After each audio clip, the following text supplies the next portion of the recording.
Welcome everyone. Today we'll talk about sustainable purchasing and procurement. Means we would love to have less footprint. I am talking about footprint. Should I say minimal footprint? Or in ideal cases, zero carbon footprint in our purchasing and procurement procedure. So yes, let us start working and accelerate the shift to SPP, sustainable procurement and purchasing, right? So what is the agenda? We would love to believe that there can be excellent operations of companies without any footprint of carbon.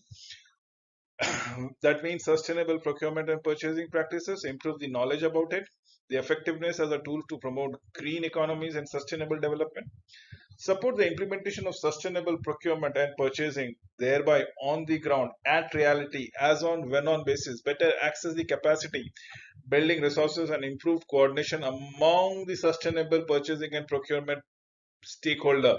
Let's say uh, it is easily said, professed, and there are plentiful of federal government across the globe who believe in sustainable procurement, sustainable purchasing, and what are the policy framework. But then there are companies, there are countries who are still hesitating to adopt it. Probably they have to wait their economic development, probably the standard of living, vis-a-vis sustainable procurement and purchasing weightage thereby. That needs to be understood. So, if you look into it, SPP in overreaching and thematic policies are approximately 93% if you look out here. And that is where everybody believes in the principles of sustainable procurement, sustainable purchasing.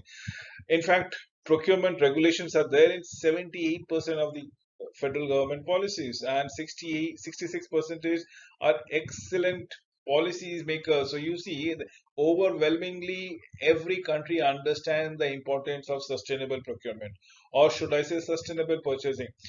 Just to pinpoint it, 61% of the national government surveyed include SPP in environmental policies. Every time I say SPP, it means sustainable procurement and purchasing. 34% in socio-economic policies and 32% in sustainable development strategies. So look at the differences out here. People might weigh in against socio-economic policies against sustainable procurement and purchasing, probably. But in all sense, nobody negates the fact that we need to be sustainable for our future generation thereby. So what type of sustainability issues are addressed by SPP policies?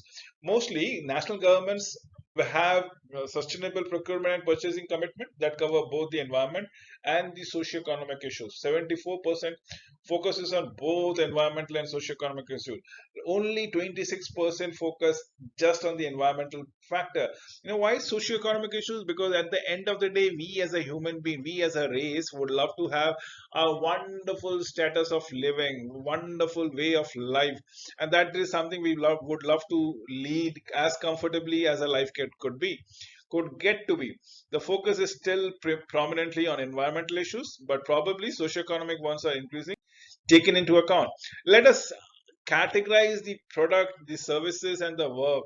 How are they prioritized, as the case might be? We have information technological infrastructure, which can lessen a lot of carbon footprint by the way of less usage of paper. So office IT is approximately 89% office paper and stationery. If we can reuse it and do away with it, it's 85%. Similarly, for vehicle, the most carbon emission has been done onto the vehicle because we are burning fossil fuels. Similarly, for cleaning materials, furnitures, building, design, building equipment, building material, energy, textile, food, catering, chemical products, household appliances, infrastructure design, construction, waste collection, street cleaning, travel services, work execution. You need to see the differences that comes around here. Right.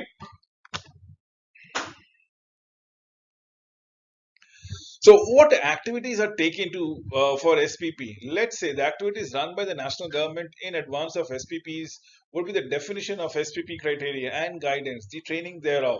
We are looking at the provisions for sustainable procurement and purchasing. this is very, very important. Remember, as we are running this thing scenario all the way across.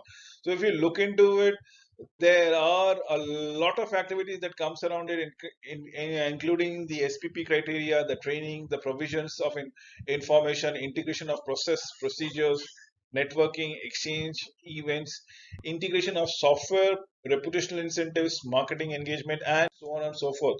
Let us come to the trends in sustainable procurement, trends in sustainable purchasing. What is basically required right now? If we look into it, the strongest drivers are policy commitment. That is what is very important, right? As in the goals, as in the actions, the plans, and thereby that comprises approximately 57%. 38% of the time is a strong political and organizational leadership. This is what we all entail upon it. Then comes the mandatory rules and regulation of sustainable procurement. Absolutely sure, absolutely must, which you have to do it. Otherwise, the public, the general consumer, might get a different kind of faith, belief, or labeling for your company or for your brand name. They might, in extreme cases, actually boycott the product of the company altogether. So we require training in procurement start, definitely yes. Expertise in sustainable procurement, legal, environment, and economic, socio-economic issues. Availability of sustainable procurement criteria should be made public, probably, and it should be easily readable and understandable in the local dialect, the local language. Personal commitment to sustainability by staff, monitoring, evaluation, and enforcement of sustainable procurement policies thereby. So, what are we looking into it? And this is what is happening around. At times we are looking at organic farmings, organic products, responsibly sourced product. If you look at it, and that is mentioned where it is mentioned in the eco levels, as the case might be. The eco level states the standards and certification. So we need to monitor those, report the sustainable procurement implementation, linkage between environmental, socio-economic dimensions. We are talking about the climate change policies goals through the procurement, the training and capacity building, the life cycle costing, the e-procurement. E-procurement has gone in a long way, reducing the carbon footprint of many companies. SPP or sustainable procurement and purchasing are a strategic tool, and basically the best way to go about is transparency. Transparency in your supply chain, transparency in your operation, being transparent would effuse confidence not only into the stakeholders but also in the minds of the end customer. So yes, emerging sustainable procurement topics are the eco labels, the climate change, the monitoring of the SP sustainable procurement implementation, the linkage between environment, socio-economic dimensions, e-procurement, life cycle, transparency, all adds up to it. Now, let us come and discuss the barriers thereby. What is about barriers to sustainable procurement, barriers to sustainable purchasing? 33% there is an issue with perception that sustainable products are very expensive, probably wee bit expensive.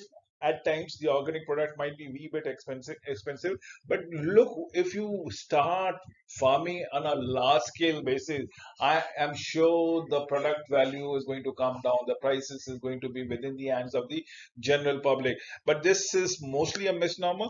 Lack of expertise in sustainable procurement implementation, probably not everybody is expertise into it, trained into it. Lack of policy commitment, lack of policy goals, policy action plans. Probably this is one thing that needs to be added to.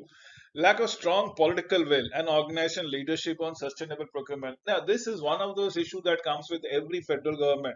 And now, the federal government are there to look at after the livelihood of the citizen, right? The citizen and their living standard, and they would not like to compensate about it by taxing the inorganic method of procurement.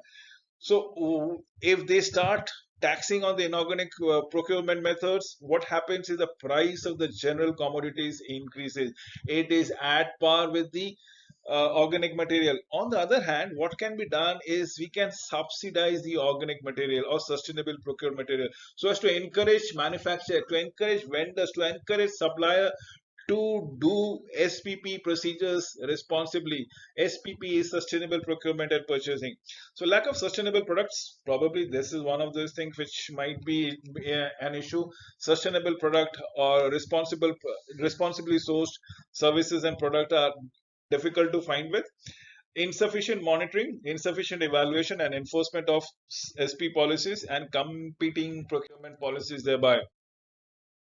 So let us understand the possible solution if we can go around it. Look, perception that sustainable product are expensive, absolutely wrong. Probably we can make it as transform it into a life cycle costing, probably wherein if you are not utilizing sustainable product, sustainable procurement, sustainable responsibly sourced material in your daily consumption, you are in a way shortening your life. So if you want to enhance your life, should be going for the green product. So life cycle costing can be transferred into it. Lack of expertise, probably yes, training can be imparted, lesson sharing can be done.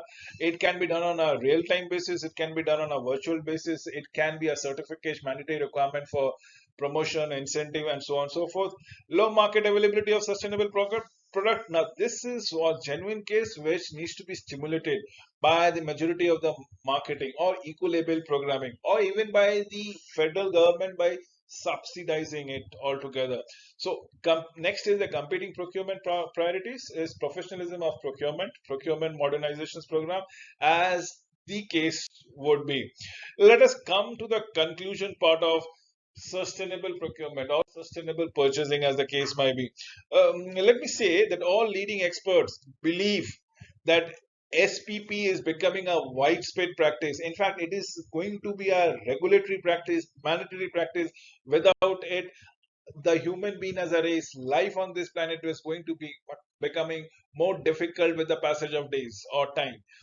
Sustainable procurement activities are on rise in almost all type of organization, including the local government, non-profit, private sectors, company, both large and small. Successful SPP requires a solid policy foundation, top level leadership supports, and excellence in implementation.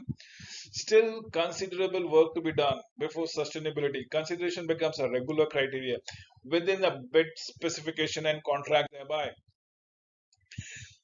Some national government or federal government are shifting the sustainable procurement and purchasing policy towards strategic procurement policy, almost on the longer term of perspective, the longest possible term that they can envision, or making it mandatory almost in regulatory framework, where sustainability is one of the several pillars or goals.